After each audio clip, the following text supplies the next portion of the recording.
The night of August 21st, 1831, was thick with a strange unease that seemed to crawl over the land like a heavy fog. The sky was an eerie shade of red, the moon hanging low and bloodshot in the heavens, casting an ominous glow over the sprawling plantation fields of Southampton County, Virginia. It was a night that would forever haunt the pages of history, a night when the silence of the rural landscape would be shattered by something far more insidious than nature itself. It was the night when Nat Turner, an enslaved man and self-proclaimed prophet, would rise up in an act of violent defiance, forever altering the course of American history. Nat Turner had always been different from the other enslaved people on the plantation. He wasn't just a man enduring the brutalities of slavery, he was also something more, a leader, a mystic, a figure that people whispered about with awe and trepidation. Those who lived in close proximity to him, enslaved and free alike, had begun to notice strange occurrences in his life. Turner had always been deeply religious, and it was in his devout faith that he found a purpose beyond the ordinary struggles of daily survival. But over time, this faith began to manifest in ways that alarmed those around him. He became convinced that he had been chosen by God to lead his people to freedom. He spoke of visions, of divine messages, and of signs that seemed to compel him to take action. There was an unsettling certainty in his eyes, a presence that demanded attention. On that fateful night, Nat Turner's visions reached their climax. He had been receiving divine revelations for months, visions that, in his mind, guided him toward one inescapable conclusion, that the time had come to rise up. For years, he had kept his visions to himself, but now the message seemed too urgent to ignore. The blood-red moon, hanging like a symbol of destiny in the sky, was the final sign. Turner believed that the time for action had come. He had shared his plans with only a select few of his most trusted allies, other enslaved men who had come to believe in his cause. They were eager, driven by the same anger and frustration that had festered in their hearts for years. For them, the uprising was not just a desperate act of rebellion, it was a chance to strike back at the forces that had dehumanized them for so long. It was a moment to take control of their own destinies, to demand what had been stolen from them. For Turner, this was more than a revolt, it was a divine mission, a sacred duty to deliver vengeance upon their oppressors. The night before the massacre, Turner gathered with his followers in secret, in the quiet darkness of a barn.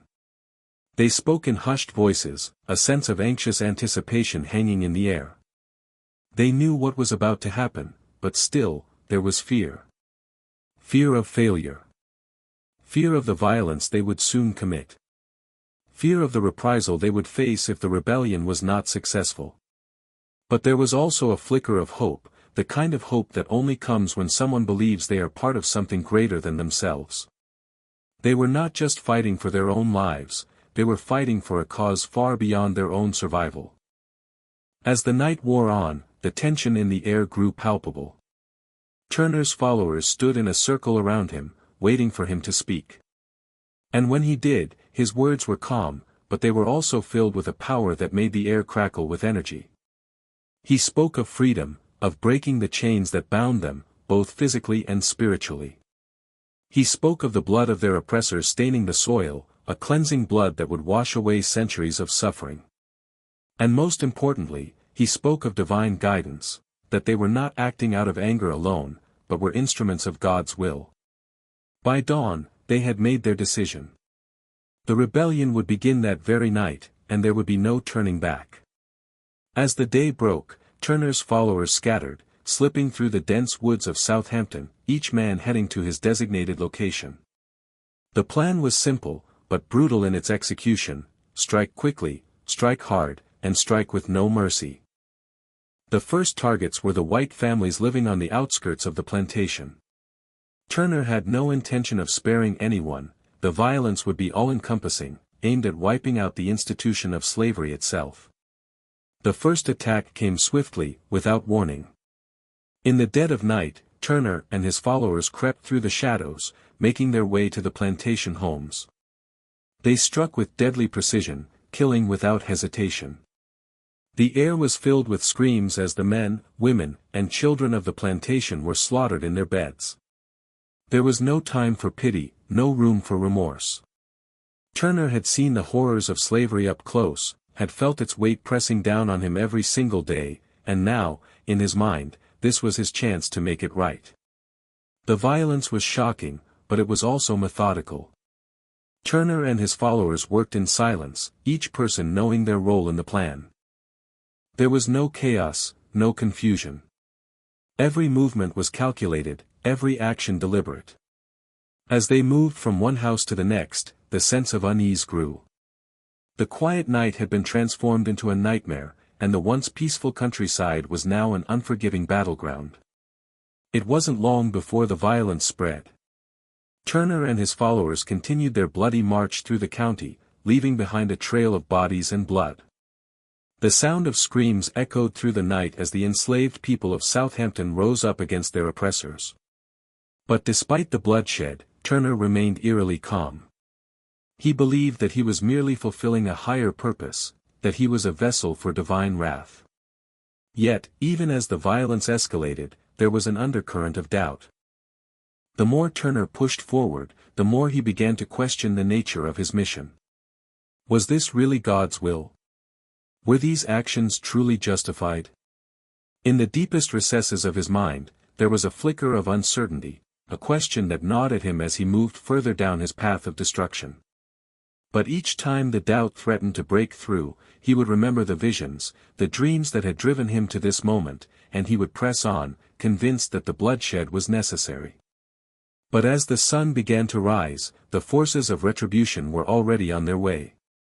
The plantation owners had been alerted to the uprising, and the local militia was quickly assembled. The rebellion that Turner had hoped would change the course of history was already beginning to spiral out of control. It was too late to turn back now. Turner knew that. But the weight of what he had unleashed, both the violence and the inevitable consequences, was beginning to settle in. And so, as the blood moon cast its final eerie light over the landscape, the stage was set for the massacre to come. The world that Nat Turner had once known was slipping away, and he found himself at the center of a storm that he had both started and could not stop. The events of that night would reverberate through history, shaping the lives of countless individuals, both enslaved and free. For better or worse, Nat Turner's rebellion was now in motion, and there would be no escaping its consequences. Nat Turner was born on October 2, 1800, in the rural countryside of Southampton County, Virginia, into a world defined by unimaginable cruelty. The place of his birth was both a cradle and a tomb, an environment where the very soil seemed to carry the weight of generations of suffering. Turner's early years were spent in a harsh landscape, where the stark realities of slavery were all too evident.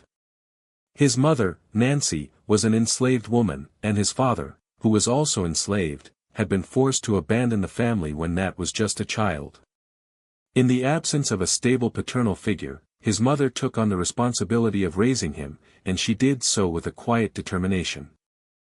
She instilled in Nat the belief that he was destined for something greater, a sense of purpose that would stay with him throughout his life. From an early age, Nat demonstrated an unusual intelligence and curiosity. Unlike many of the enslaved children around him, he could read and write, a skill that set him apart in a world where literacy was often seen as a privilege reserved for the white masters. His ability to read the Bible, in particular, would become central to his understanding of the world. He was deeply affected by its stories of deliverance and redemption, and he became particularly fixated on the Old Testament's themes of liberation and vengeance. The Bible, with its tales of wrath and salvation, offered him a language through which he could interpret the suffering he witnessed every day. Turner's ability to read and his growing spiritual fervor made him a figure of interest among the enslaved people of Southampton County. He was seen as something of a prophet by many of them, not just because of his visions, but because of his apparent wisdom and understanding of religious matters. His connection to the divine was something others noticed and came to rely upon. Turner's visions of the supernatural began to emerge during his childhood, although at first they were not as overtly violent or focused on rebellion. Instead, they were more personal, more intimate. In his early years, he claimed to have witnessed strange phenomena, visions of angels, mysterious signs in the sky, and prophetic dreams. These early experiences were not immediately interpreted as messages of rebellion, rather, they seemed to point toward a broader, more spiritual understanding of the world around him. As Turner grew older, his understanding of these visions deepened. By the time he was a young man, his relationship with religion had taken on a more serious and intense tone. He began to see himself as a conduit for God's will, a servant tasked with a divine mission. Turner's faith was not just a means of survival in a brutal world, it became his way of understanding that world. The horrors of slavery were not just physical and mental torment for him, they were spiritual afflictions, a deep injustice that cried out for retribution. Turner began to interpret his visions through this lens. He saw in them divine commands to lead a rebellion, a violent uprising against the system that had enslaved his people. These visions were not just the ramblings of a disillusioned mind, to Turner, they were messages from a higher power, demanding action. His spiritual conviction became his guiding principle, and he began to preach to those around him. His sermons were filled with fiery rhetoric and apocalyptic imagery. He spoke of a coming reckoning, a judgment that would fall upon the land, and many of those who listened to him were drawn to his words. In the world of the enslaved people, who had little to hope for but the promise of freedom in the afterlife, Turner's message was compelling. He didn't just speak of a vague salvation, he spoke of a violent, cleansing force that would rid the world of oppression. Turner's vision of freedom wasn't just an abstract ideal, it was a visceral, violent reckoning that demanded blood. His followers believed in him, not just because of his spiritual fervor, but because they too saw the oppressive system that had ground them into the dirt. They saw the brutal reality of slavery, the endless torment, the crushing weight of dehumanization, and they were ready to follow Turner's call for action. But Turner was not content to simply speak of rebellion, he was determined to bring it to life. He began to gather around him a small group of trusted followers, other enslaved men who shared his vision. These men, many of whom had witnessed the same horrors as Turner, were drawn to his cause. They did not merely follow him out of fear or blind loyalty, they followed him because they believed in the righteousness of his mission. Turner's ability to inspire this kind of fervent loyalty was not accidental.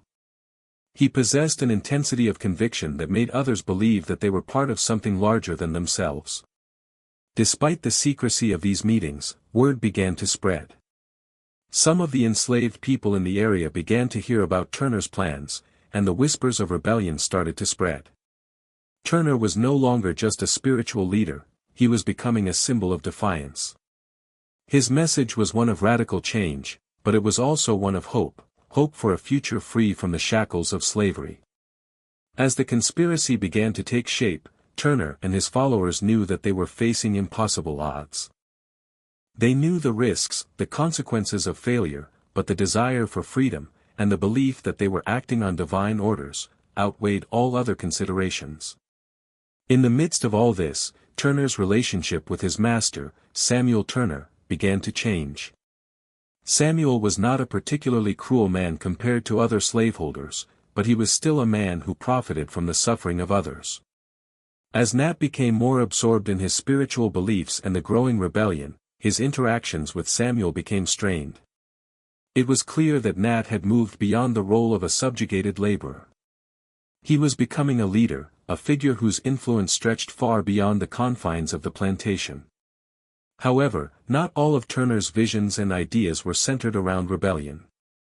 He also believed that there was a spiritual reason for the suffering of the enslaved people, a test of faith that would ultimately lead to their salvation. In his mind, the revolt was not only a physical uprising, it was part of a greater cosmic struggle.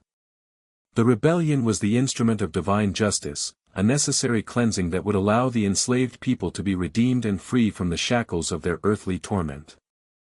This duality, suffering as both a test of faith and a catalyst for revolution, shaped Turner's understanding of his role in the world. As Turner's belief solidified and the rebellion took form, the growing tension between him and his fellow enslaved people became apparent. Many of them, though deeply connected to Turner's spiritual message, were hesitant about the violence he advocated. Some were skeptical of the rebellion, questioning whether it was truly the will of God or whether it was simply a product of Turner's fervent religious convictions.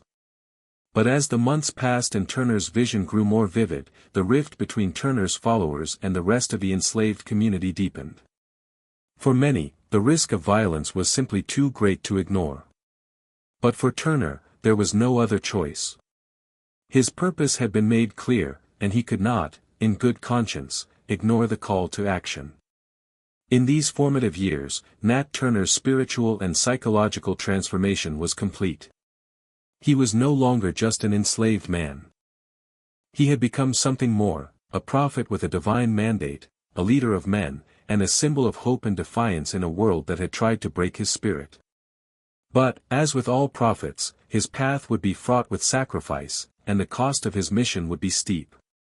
The events that would unfold in Southampton County in the coming months would not only change his life but would also change the course of American history forever. The murmurs began slowly at first, whispers carried on the winds of an oppressive summer, lingering among the enslaved people of Southampton County like the faintest traces of a storm. These whispers, though soft, carried an undeniable urgency, an awareness that something was shifting, something was changing in the air. They weren't just rumors about the weather or crops, but something far more dangerous, a word, an idea, an unsettling hope taking root in the hearts of those who had been broken by centuries of slavery. Nat Turner was no longer merely a man to watch, he was becoming a figure whose name was spoken in hushed tones, a prophet to some, a threat to others. Among the enslaved people on the various plantations scattered across Southampton, there was no shortage of unrest. The brutal physical labor, the constant surveillance, and the unrelenting cruelty of their masters had worn down their spirits, leaving only the faintest flickers of hope for a future free from bondage. Some sought solace in the promise of a better afterlife, some looked to prayer, while others kept their heads down, quietly enduring the violence that defined their lives. But in a world so steeped in oppression, Nat Turner's words began to resonate in a way that had not been felt before. It was not just his ideas that captivated those around him, it was the manner in which he spoke. Turner was a man of deep conviction, and those who listened to him found themselves entranced by his calm, unwavering belief in the righteousness of his mission. His faith in his visions was infectious, spreading among the enslaved with a feverish intensity that would prove both thrilling and dangerous. He was not merely offering an escape from physical labor, he was offering a radical shift in their collective consciousness, a shift that would awaken them to the possibility that they had the power to change their own fate, even if it meant bloodshed. As the rumors of Turner's increasingly radical ideas spread, so too did the sense of dread among the plantation owners. At first, many dismissed the talk of rebellion as mere superstition, nervous chatter among the enslaved that would quickly fade away. But as time went on, the whispers grew louder and more persistent, and the fear among the white population deepened. Turner had become a symbol of something more than just an enslaved man seeking to escape, he had become a figure who represented the potential for a mass uprising, the violent rejection of the entire system of slavery. And that fear was not easily ignored. On the other side of the divide, among the enslaved people, the idea of rebellion took root more deeply. The hope that had once been contained in religious fervor, in the belief that salvation lay in the afterlife, began to transform into a dangerous resolve. People like Hark, Will, and Sam, who had long been worn down by the brutality of their lives, found in Turner a sense of purpose that had been lacking for years. To them, the rebellion was not just a dream but a real and tangible goal, one that could be achieved through their collective action. They knew the risks, the threat of death, the brutal retaliation that would follow if they failed, but the promise of freedom, the chance to strike a blow against their oppressors, made the risks worth taking. Turner was not the only person to have ever dreamed of rebellion among the enslaved. There had been other, smaller uprisings throughout the South, each one quashed before it could gain any real traction. But Turner's rebellion was different. It was not a spontaneous outburst of violence born out of desperation, it was a carefully planned and organized revolt, a deliberate attempt to dismantle the entire system of slavery. Turner's careful deliberation and his ability to inspire others made him a different kind of leader, one who was not simply reacting to oppression, but actively shaping the future. His followers were driven by the belief that this was their moment, the moment when their collective will could shift the balance of power. The conspiracy was not limited to Turner's immediate circle. More and more enslaved men and women, from neighboring plantations and farms, began to quietly join the cause. These were people who had been living under the oppressive weight of slavery for years, and the thought of freedom was something they could no longer ignore. Yet, there was still an element of fear of failure, fear of retribution. The consequences of a failed uprising would be catastrophic. The rebels knew that if they were caught, they would not only be executed, but their families would suffer as well. Many of the enslaved people who heard Turner's message were caught in a battle between hope and fear, torn between the desire for freedom and the very real knowledge that they might lose everything they held dear in the process. Despite the risk, Turner's charisma and spiritual conviction drew in more followers. The more they listened to him speak of divine visions, the more they became convinced that the rebellion was not merely an act of vengeance, but a holy mission. In Turner's eyes, this was not just about the violence of a slave revolt, it was about fulfilling a sacred destiny. He had come to believe that he was not just a man leading a rebellion, he was a chosen instrument of God, a vessel through which divine judgment would be delivered. His vision was not only about revenge, it was about cleansing the land of the evil of slavery, about ridding the earth of the stain of injustice. For Turner's followers, the idea of a divine mandate made the rebellion all the more potent. They were no longer simply slaves seeking to escape, they were warriors in a holy cause, empowered by a belief that their actions were justified by divine will. This transformed the rebellion from a desperate act of violence into something far more complex, an ideological crusade that would resonate throughout history. These enslaved people, who had been oppressed for so long, now saw themselves as part of a much larger, much more significant struggle.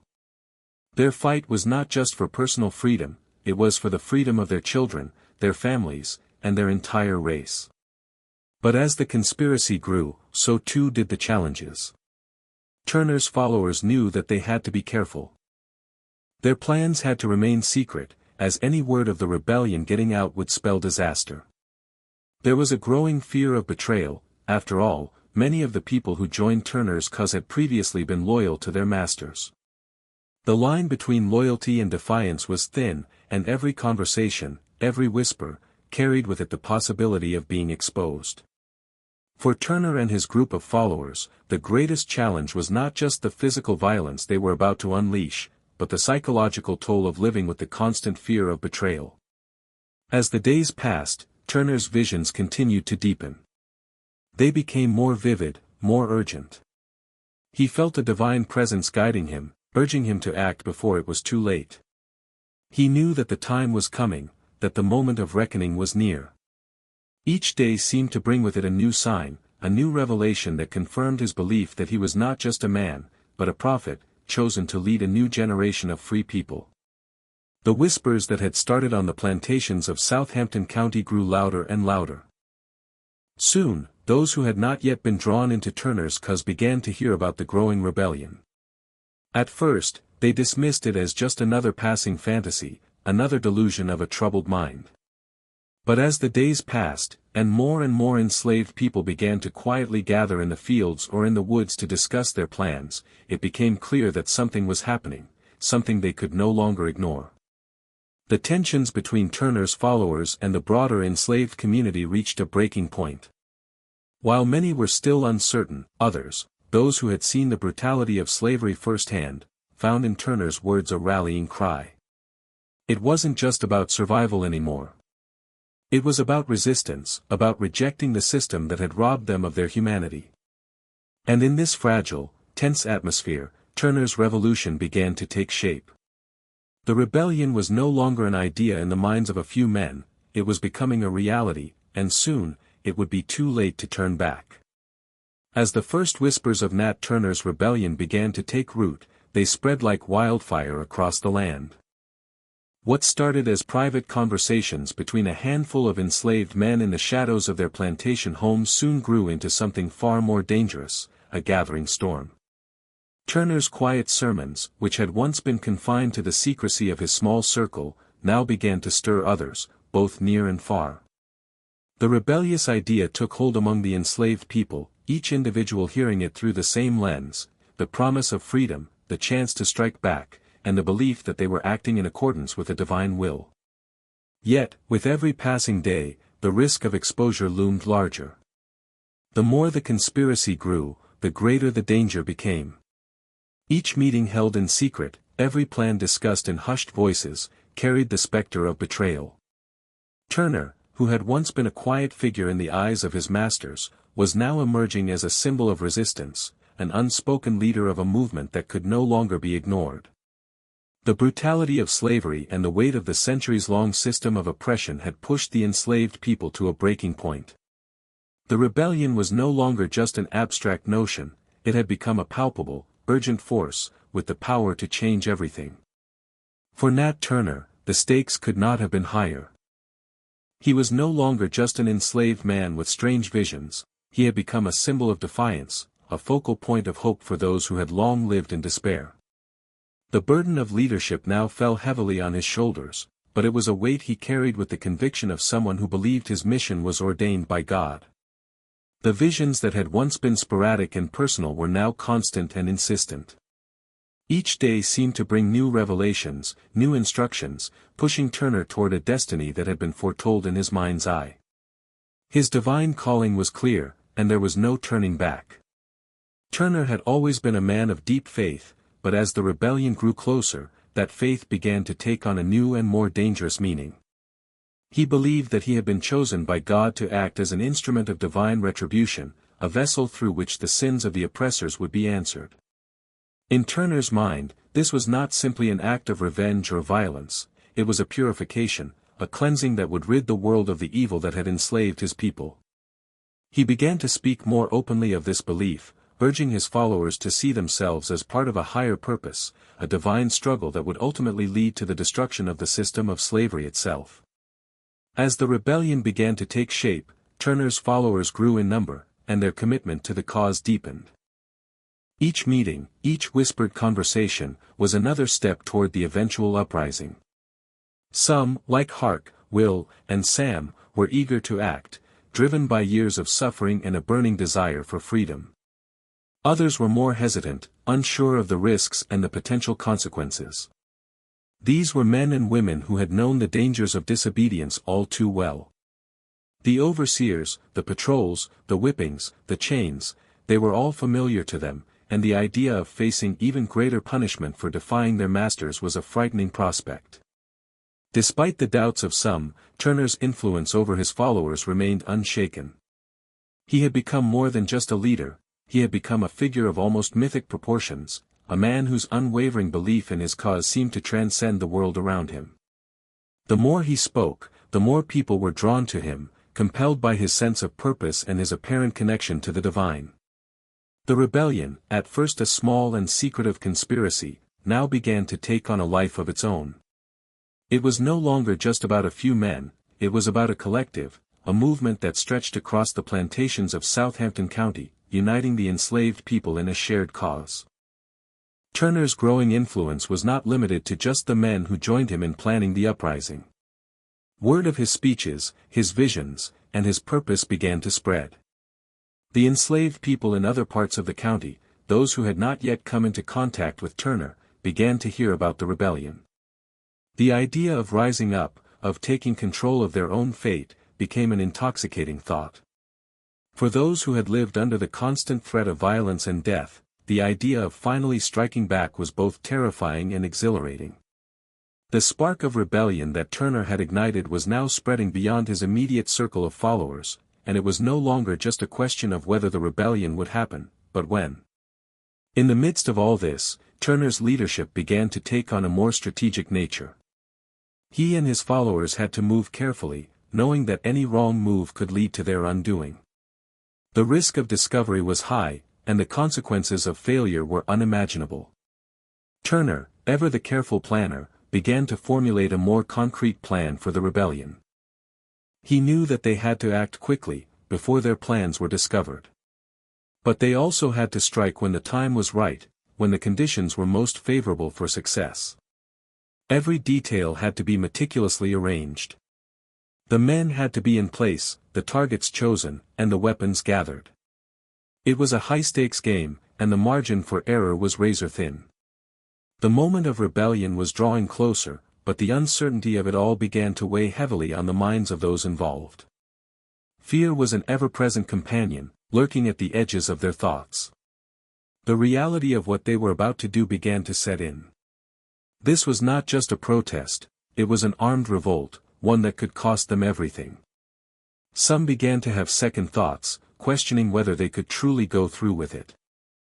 The brutality of the masters, the terror of the patrols, and the unyielding weight of their chains, all of these realities were hard to ignore. The thought of risking everything for a cause that might not succeed was daunting, even for the most committed. But despite the fear, Turner's followers pressed on.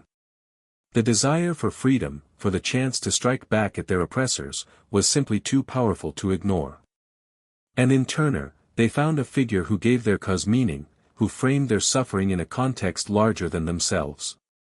He had convinced them that their rebellion was not only justified, but necessary. They were not merely fighting for personal freedom, they were fighting for something greater, the destruction of an entire system built on violence and injustice. As the day of reckoning drew closer, Turner and his followers continued to prepare. Their strategy was simple but deadly: strike swiftly, with no hesitation, and leave no room for mercy. The rebellion was going to be brutal, and they knew it. It was not going to be a fight for freedom won through diplomacy or negotiation, it was going to be a war, one fought with blood and violence. Turner's followers had long ago accepted the reality that this would be a fight to the death, and they were ready to face the consequences of their actions. The time had come.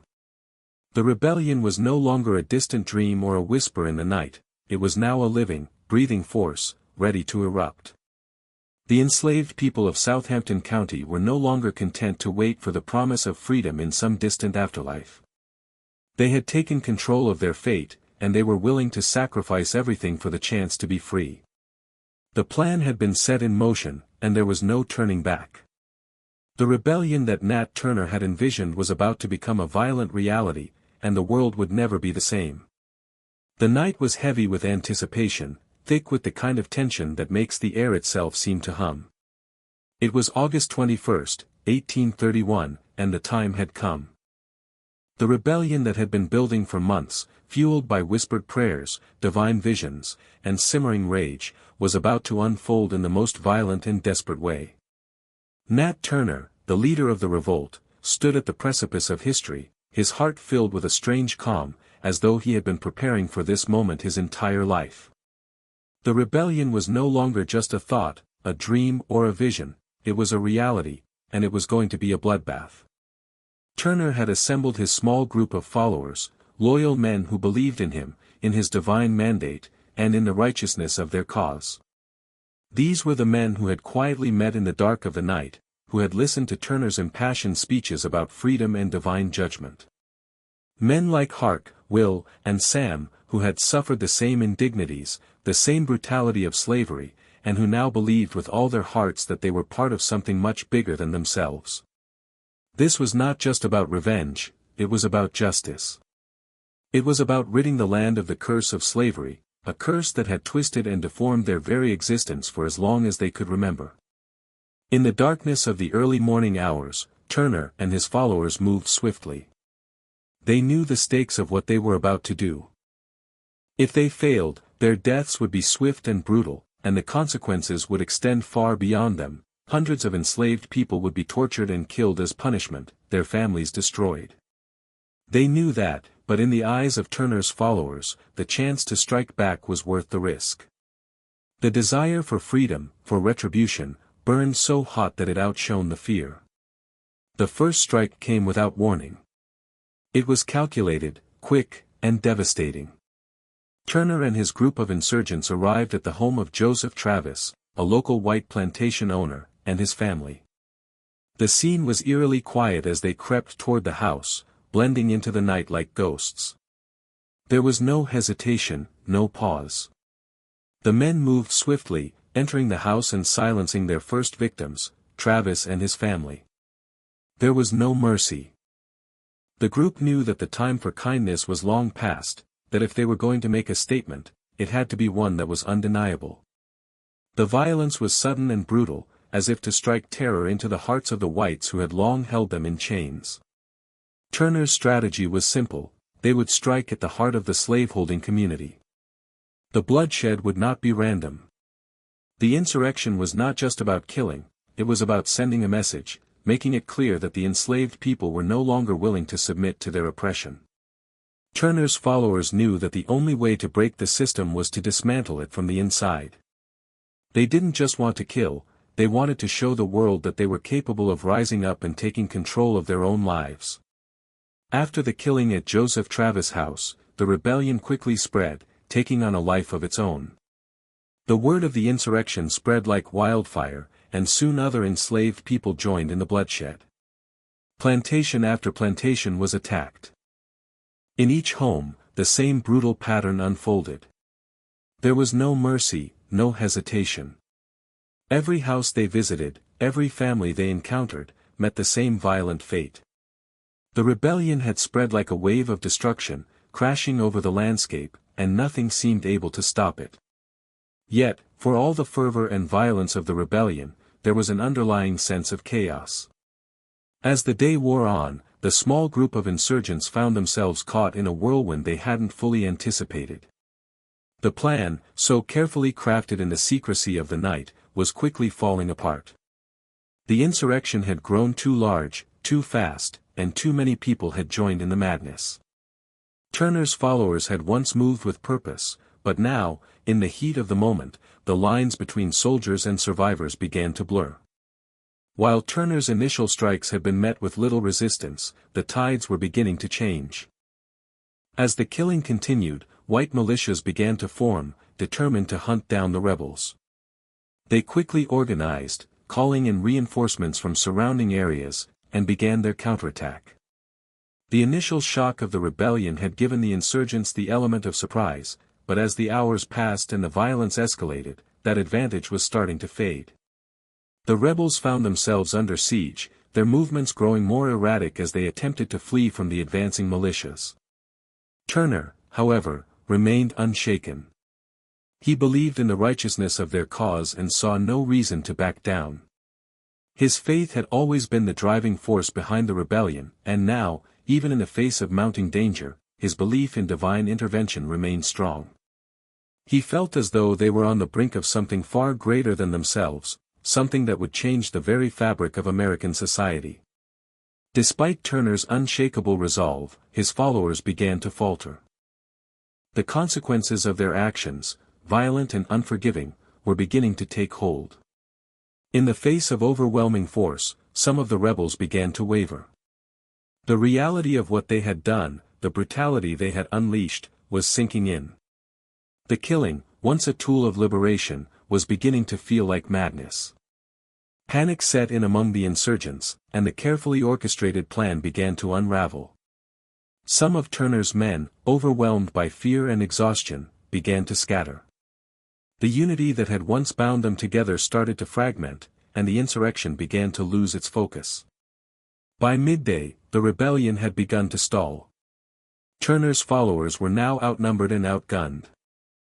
The militias, armed with rifles and reinforced by local lawmen, began to close in on the insurgents. The terrain, once an advantage to the rebels, was now working against them. The rebellion, which had started with such fury, now found itself on the edge of collapse. The hope of a sweeping victory was fading, replaced by the grim reality of defeat. As the sun began to set, Turner's rebellion was crumbling. The militias were closing in, and those who had participated in the uprising found themselves trapped, unable to escape. The once bold leader, who had believed so strongly in his mission, was now caught in a fight for survival. Turner, who had been the embodiment of divine purpose, now faced the cold, harsh truth: the rebellion was doomed. His men were either dead, captured, or scattered to the winds, and he knew that his time was running out. The man who had once dreamed of freedom, who had led a rebellion of biblical proportions, now found himself hunted like an animal. The rebellion's collapse was swift and inevitable. What had started as a moment of great hope for the enslaved people had quickly turned into a desperate, violent battle for survival. The brutality of the rebellion was met with even greater violence from the militias. Whole families were massacred, and entire communities were destroyed. The whites were determined to make an example out of the insurgents. What had once been a spark of hope had become a smoldering ruin. But even as the rebellion fell apart, Nat Turner remained resolute in his belief that his cause had been just. Though the rebellion itself had been a failure, the fire of resistance that it had ignited would not die. Even as he was captured, Turner knew that the world had changed. He had brought the horrors of slavery into the open, and no matter what happened to him, that was something that could not be undone. The rebellion might have been crushed, but the idea of freedom, of fighting back, had taken root. It would not be easily forgotten. The bloodshed, the deaths, the terror, it had all led to one undeniable truth: the enslaved people of America would not be silenced forever. The rebellion that Nat Turner had sparked had come to a brutal end. The once vibrant and chaotic uprising had been quelled, but its echoes reverberated across the landscape of Virginia and beyond. The violence, the bloodshed, and the terror of that fateful day would be remembered for years to come, not just by those who had participated in the rebellion, but by the white slaveholding society that had been forced to confront the reality of what had been unleashed. Nat Turner, the man who had once been seen as a mere slave, a subjugated worker, had become a symbol of defiance, a name that would be spoken in fear and hatred for generations to come. But for Turner and his followers, the end of the rebellion marked the beginning of a different kind of battle, one that would unfold in the shadows, in the courtrooms, and in the minds of those who would come to see him not just as a criminal, but as a martyr. Turner's capture came only a few days after the rebellion had begun. The militias had closed in quickly, their numbers overwhelming the small group of insurgents who had hoped to ignite a widespread uprising. Turner, however, managed to elude capture for a time, moving through the woods and fields, hiding from the white authorities who were searching for him. But as the days passed, it became clear that his luck had run out. Turner was caught on October 30, 1831, hiding in a small cave near the home of a sympathetic enslaved man who had sheltered him. His capture marked the end of the rebellion, but it was also the beginning of a much darker chapter in Turner's story. After his capture, Turner was taken to the county jail, where he was kept under heavy guard. The authorities had already begun to prepare for his trial, and they were determined to make an example of him. His trial would not be just a simple judicial process, it would be a public spectacle, a demonstration of the absolute power that white slaveholders had over their enslaved populations. The charges against Turner were clear: he was guilty of leading a slave rebellion, and for that, he would face the harshest punishment possible. But for Turner, the trial was not just about the legal consequences of his actions, it was an opportunity to speak, to give voice to the rebellion that had been crushed. In the days leading up to the trial, Turner was interrogated relentlessly by the authorities.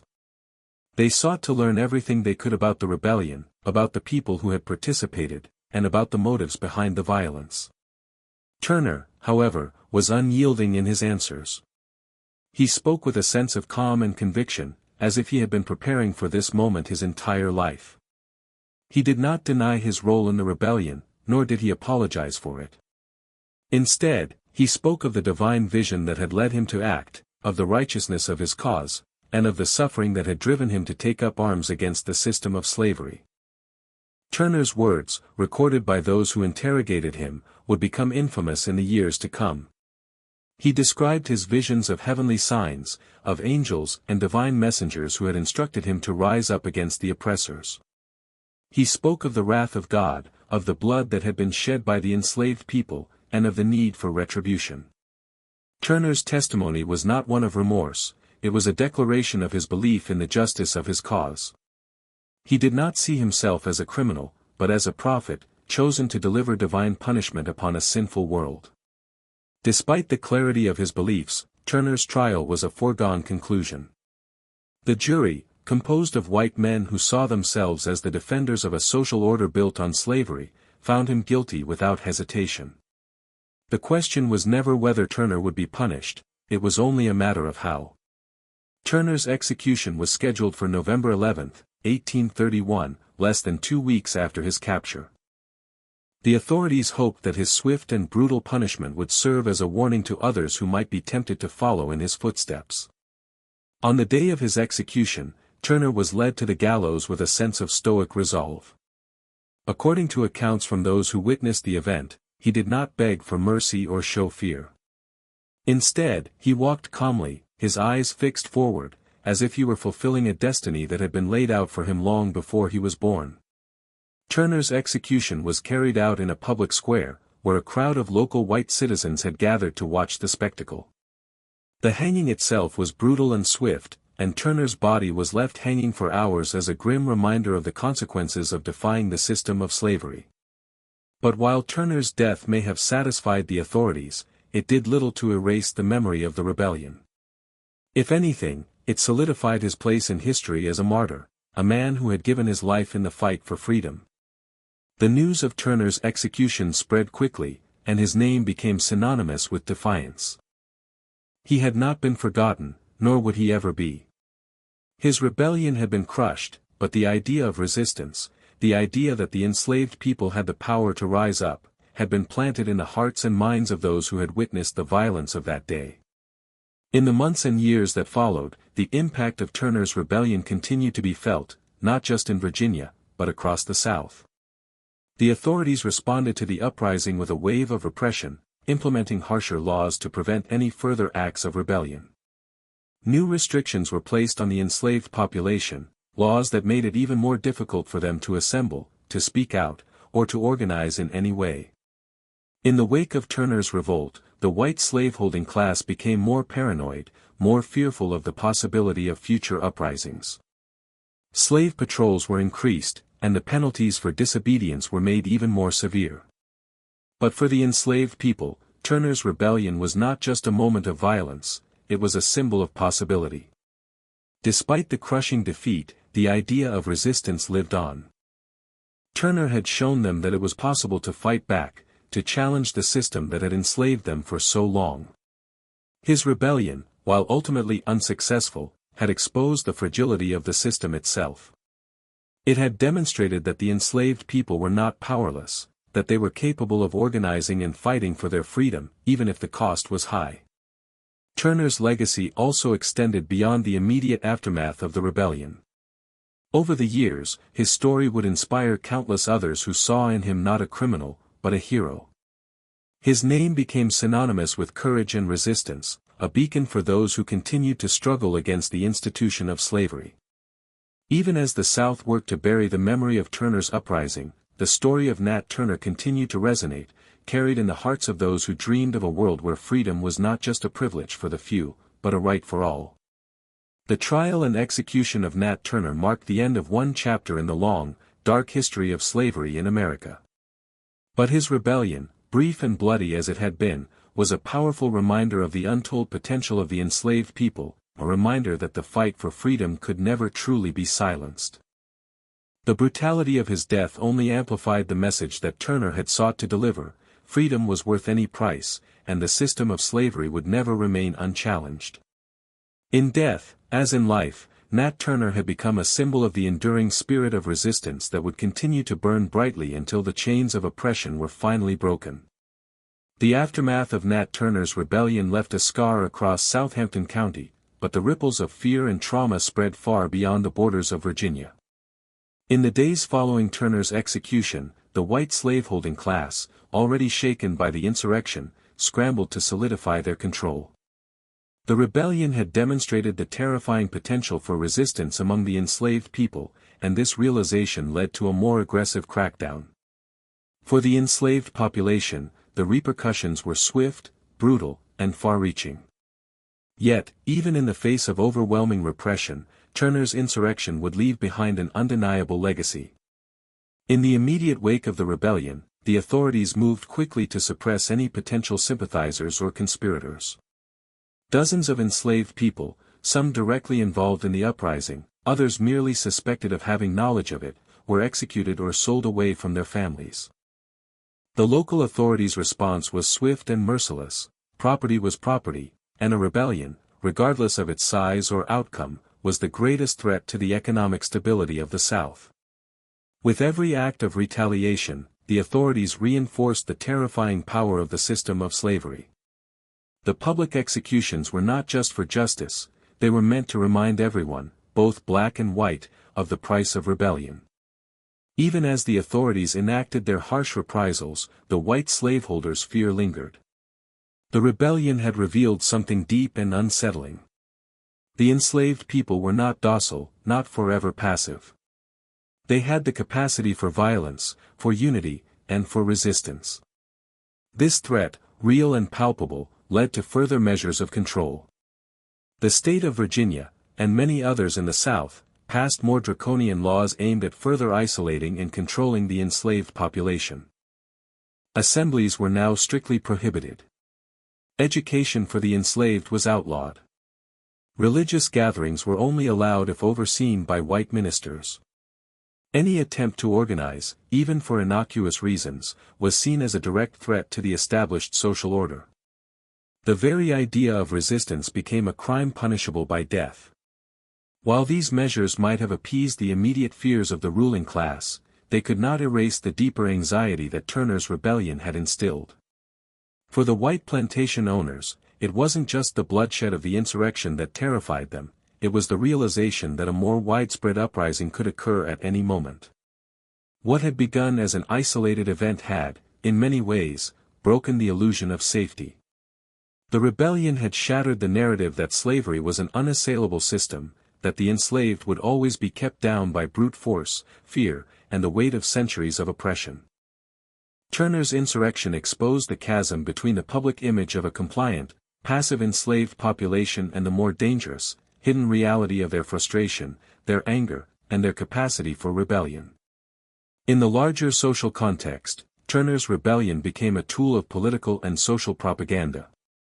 Southern slaveholders, who had long justified slavery as a benevolent system, were now faced with the need to prove that the institution was vital to the safety and prosperity of their society. In the aftermath of the rebellion, the rhetoric surrounding slavery became more defensive and reactionary. Pro-slavery advocates argued that the insurrection proved the inherent danger of emancipation, that any attempt to end slavery would lead to bloodshed, chaos, and the collapse of Southern society. The rebellion, then, was not just a tragedy, it was a justification for continuing the brutal system of slavery, for tightening control, and for ensuring that any hint of rebellion was stamped out before it could take root. The impact of Turner's uprising also had long-lasting effects on the national conversation surrounding slavery. While the North and South were already divided over the issue, the rebellion only heightened tensions. Abolitionists in the North saw Turner's actions as a powerful, tragic symbol of the horrors of slavery. They used the insurrection to argue for the immediate end of the institution, pointing to the rebellion as an example of the violence and cruelty inherent in slavery. For them, Turner's actions were not a crime, they were a desperate, righteous response to a brutal system. In their eyes, Nat Turner had become a martyr, a man who had given his life for the cause of freedom. On the other hand, Southern defenders of slavery used Turner's rebellion as evidence of the dangers of abolitionism. They argued that the rebellion was proof that emancipation would lead to widespread violence, chaos, and anarchy. The fear of more rebellions led to an even greater suppression of the enslaved population. The discussion of slavery in the South turned from a matter of economic necessity to one of survival. The mere possibility of a rebellion, no matter how small, was enough to fuel a more aggressive stance on maintaining the status quo. While the immediate consequences for the enslaved population were harsh, the rebellion nonetheless planted seeds that would grow slowly but steadily. Nat Turner had shown that it was possible to rise up against the oppressors, even in a system as entrenched and seemingly invincible as slavery. The spirit of resistance, while crushed in the moment, lingered in the hearts of those who had seen the violence and heard the whispers of those who had fought alongside Turner. The reality of the rebellion was clear to anyone who had witnessed it, the enslaved were not powerless, and that truth could not be erased. One of the unintended consequences of Turner's rebellion was the increased paranoia among the slaveholding elite. The very success of the insurrection, the ability of enslaved people to organize and strike at the heart of the white plantation system, created an atmosphere of fear and suspicion. The fear of further revolts led to tighter restrictions on the movement of the enslaved population, but it also led to an increasing awareness of the possibility of a much larger, more widespread insurrection. Even if the rebellion had been quelled, the idea that something like it could happen again was enough to reshape the way the white South viewed its black population. In the years that followed, Turner's rebellion faded into the background of American history for many, overshadowed by other events such as the rise of abolitionist movements and the sectional conflicts that would ultimately lead to the Civil War. But for those who had lived through the terror of that day, for the families who had lost loved ones in the rebellion or its aftermath, the memory lingered. Turner's name became synonymous with both fear and respect. To the enslaved, he was a hero, a symbol of resistance and the hope of freedom, even if that freedom was never fully realized in his lifetime. To the whites who had opposed him, he was a demon, a figure of hatred, and a reminder of what could happen if the power structure they had built was ever questioned. In the decades following the rebellion, the name Nat Turner would remain a topic of debate. His rebellion, short-lived though it was, had a profound impact on the nation's conscience.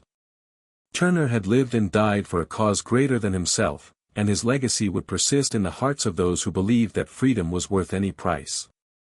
It would take many years for the true scope of his impact to be recognized, but eventually, he would be remembered not just for the violence of his rebellion, but for the message it carried, a message of hope, resistance, and the unshakable desire for freedom. Turner's rebellion, with its brief, intense violence, had become more than just a historical event. It had become a symbol of the unyielding spirit of resistance, a reminder that even in the face of overwhelming odds, the will to be free cannot be extinguished. And as the years passed, it would serve as a foundation upon which future generations would build their own fight for justice, equality, and the end of the brutal institution of slavery. Even in the silence that followed the bloodshed, Nat Turner's rebellion would not be forgotten. It had changed the course of history forever. In the years that followed the violent suppression of Nat Turner's rebellion, the legacy of the uprising lingered like an unresolved question, a shadow that would never fully disappear. The insurrection had been crushed, but its memory persisted, quietly yet undeniably shaping the national conversation on slavery. In the wake of Turner's death, the public discourse surrounding the rebellion was shaped by fear and loathing, but beneath the surface, a quieter narrative began to take root. This narrative, however muffled by the harsh silencing of rebellion, found its way into the minds of those who lived through the event, those who were affected by the bloodshed, and eventually, into the annals of history itself. For the white South, the rebellion had been a stark reminder of the fragility of their control over the enslaved population. The violent uprising ignited a fresh wave of paranoia among slaveholders. The very idea that enslaved people could organize, resist, and violently defy their masters was a dangerous concept that needed to be eradicated. In response, the South implemented even harsher laws. Assemblies were further restricted, enslaved people were banned from learning to read and write, and their mobility was further limited. Any signs of discontent were immediately suppressed with force. Slave patrols were strengthened, and laws were enacted to ensure that the rebellion would not inspire others to rise. Turner's rebellion was not just a failed insurrection, it became a reason to tighten the grip of the system, to make any whisper of rebellion seem like an insurmountable risk. But in doing so, the South only heightened the sense of fear, and in some cases, even strengthened the resolve of those who had witnessed the events firsthand. For those who had been a part of Turner's rebellion, the aftermath was one of desperation and despair. Many of the insurgents were captured, tortured, and executed, their names erased from history or reduced to mere footnotes in a larger narrative of tragedy. Their lives were sacrificed in the name of freedom, but their stories rarely made it past the local gossip and rumors that circulated in the years after the rebellion. Turner himself was dead, his body discarded, but the voices of those who had risen with him were silenced. The family members of those who participated in the uprising, particularly those who had witnessed the violence and participated in the destruction, lived with the knowledge that they were forever marked by the rebellion. Any hope for freedom was replaced by fear of retribution. Entire communities felt the weight of the insurrection's legacy, knowing that their lives had been irrevocably changed by the bloodshed. For the enslaved, the rebellion may have been crushed, but the promise of resistance never fully disappeared. Even under the intense scrutiny and repression that followed, the idea that the enslaved were not completely powerless continued to simmer. Turner's rebellion had shown them, albeit briefly, that it was possible to strike back, to challenge the system that had so long kept them in chains. The desire for freedom and retribution was not something that could be easily erased by the executions, the increased patrols, or the new laws designed to tighten control. The rebellion had been a failed attempt at liberation, but it was also a seed, a symbol, that would continue to grow in the hearts of those who had witnessed the violence or heard the stories of those who fought. Yet the rebellion had not only shaped the future of the enslaved population. It had profound effects on the national conversation surrounding slavery, one that would reach far beyond Virginia and the South. In the North, the rebellion was interpreted through a very different lens. To abolitionists, Turner's actions were not those of a criminal, but of a hero, a martyr. Turner had been driven to violence not by a desire for chaos or senseless bloodshed, but by a deep sense of righteousness. He had been motivated by divine visions, by the overwhelming weight of his people's suffering, and by a belief that slavery itself was a sin that demanded divine retribution. Abolitionists pointed to Turner's rebellion as proof of the depths of cruelty and inhumanity inherent in the institution of slavery. To them, Turner was a man who had risen to challenge the moral rot of a nation built on the suffering of others. His rebellion, in their eyes, was not just an isolated incident of violence, it was a manifestation of the larger moral sickness of slavery itself. In the South, however, the rebellion was used as a tool to further justify the institution of slavery. Slaveholders seized on the uprising as proof that emancipation was too dangerous, too risky. They painted Turner as a demon, a man possessed by madness, and argued that the rebellion showed the inherent dangers of freeing enslaved people. The violence and bloodshed, they claimed, were inevitable consequences of any attempt to disrupt the natural order of things. To them, Turner's actions were not the result of a broken system, but rather a demonstration of the primal, uncontrollable nature of the enslaved. They used the rebellion to justify the continuation and expansion of slavery, arguing that the system was necessary for the protection of both whites and blacks. For the Southern elite, Turner's rebellion was not a tragic failure, it was a warning. The rebellion's effect on the American conscience became clear in the months and years that followed. The nation, already divided by the issue of slavery, found that the rift was widening. The rebellion had not only demonstrated the desperation of the enslaved, but also the brutality of the system that had forced them into such desperate acts.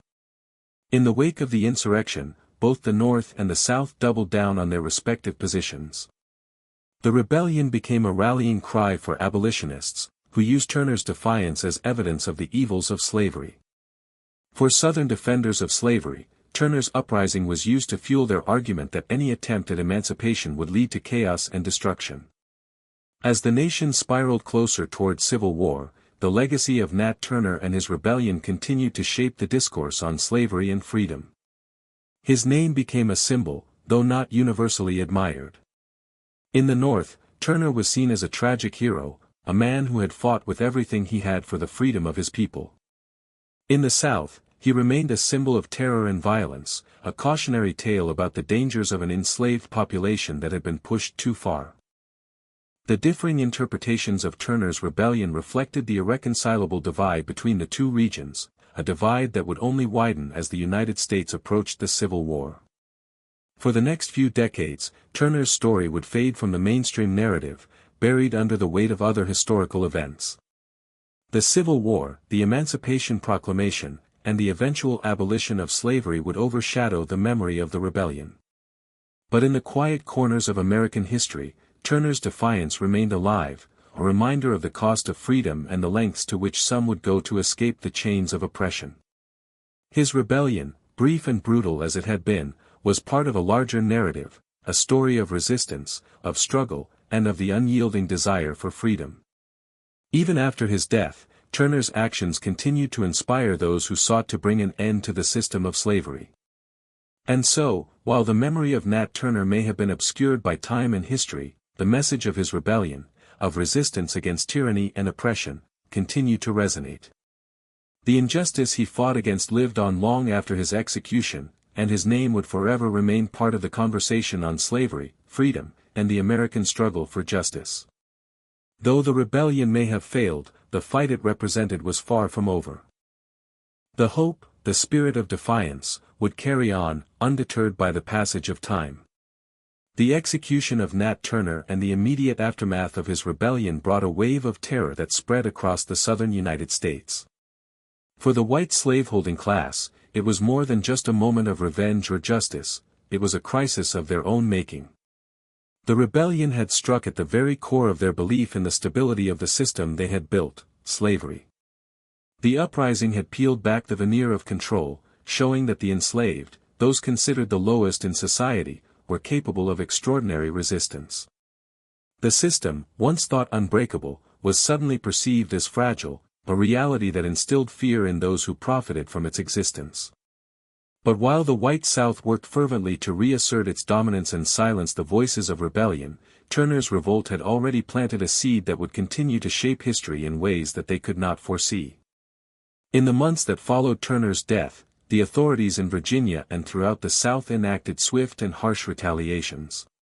Turner's insurrection was a symptom of a larger and deeply ingrained societal illness, one that the powers that be were desperate to root out. They focused their efforts on further restricting the enslaved, tightening the laws that governed them.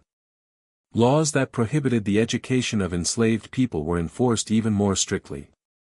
It became illegal for them to learn how to read and write, an effort aimed at cutting off any means of organizing or communicating. Assemblies, even small groups of enslaved individuals meeting for religious purposes, were outlawed unless overseen by white authorities. Fearful of any hint of insurrection, the white South expanded the power of slave patrols, the armed groups tasked with maintaining control over the enslaved population. The violence of the rebellion, though over, continued to reverberate through the social fabric. To the white planters, Turner's rebellion was not just an isolated act of violence, but a terrifying possibility that could happen again. They began to view every enslaved person with suspicion, every act of resistance, no matter how minor, as a prelude to rebellion. The rhetoric of the South grew more extreme in defense of slavery, and fear turned to paranoia.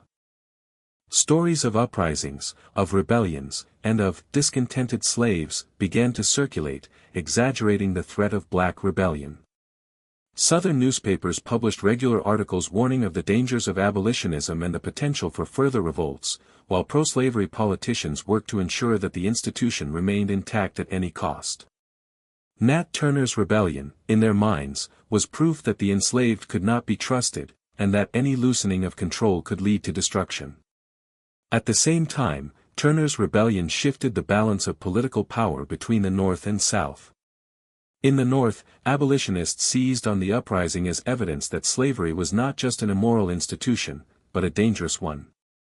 The violence that had unfolded was not just an isolated event, it was a wake-up call for the entire nation. To the abolitionists, Turner's actions demonstrated the lengths to which enslaved people would go to fight for freedom. His rebellion became a powerful symbol for their cause, an example of the horrors that the institution of slavery inflicted upon human beings. Abolitionists argued that it was not enough to simply address slavery in the territories, the entire institution had to be eradicated from the nation's conscience.